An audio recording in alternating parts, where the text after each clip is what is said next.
My dear daughter, I tiptoed to your room tonight, and I looked down at you smiling in your sleep.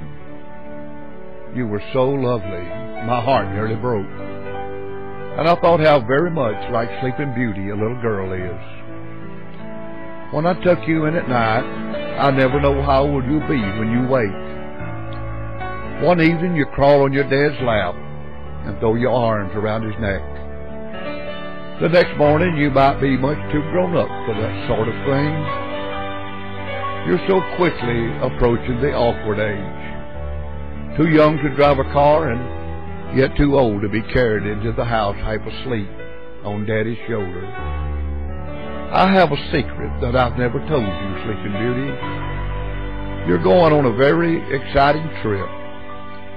You'll travel from yesterday all the way to tomorrow. It's a rapid journey and you'll travel light, leaving behind your measles, mumps, freckles, bumps, bubble gum, and me. I promise not to feel too hurt when you discover that the world is more important than your daddy's lap. Yesterday you were blue jeaned and pigtailed, the neighborhood's best tree climber. Tomorrow you'll be blue organdy and ponytailed, and you'll view the world from a loftier perch, a pair of high-heeled shoes. Yesterday you could mend a doll's broken leg with a hug. Tomorrow you'll be able to break a young man's heart with a kiss. Yesterday you could get lost one aisle away from me in a supermarket. Now I'll have to worry about losing you down another aisle to some strange young man. You see, just at the point where your growing pains stop, mine begins. Yesterday you were kind of a pain in the neck when you were around. Tomorrow you'll be an ache in my heart when you're not. Tomorrow you'll lay aside your jump rope and tie up the telephone lines. And that little boy that used to push you in the mud, well, he'll fight to sit out a dance with you. The clock upstairs is counting the minutes for you, and the sky upstairs is saving its brightest stars, and the sun is waiting with its shiniest day. Oh, I can't expect you to live in a dollhouse forever. Sooner or later, the butterfly sheds its cocoon, and the smallest bird must try its wings.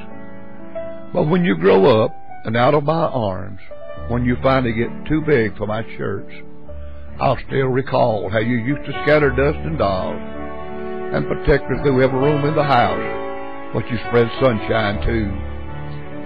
The dust is settled, your mom picked up the dolls, but the sunshine will always fill the corners of our hearts.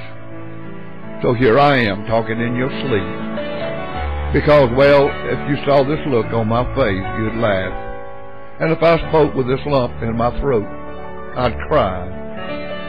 Yes, honey, when I looked at you tonight, you were a Sleeping Beauty. So I tiptoed over and I kissed you. You didn't wake up. I knew you wouldn't. According to the legend, only the handsome young prince can open your eyes. And I'm just the father of a future bride. So you sleep on, pretty thing. Tomorrow you'll awake and you'll be a young lady. And you won't even realize that you've changed courses in the middle of a dream. But you might notice this little change in me. I look a little different somehow, a little sadder, a little wiser, but a whole lot richer. Tonight, I kissed a princess, and I feel like a king.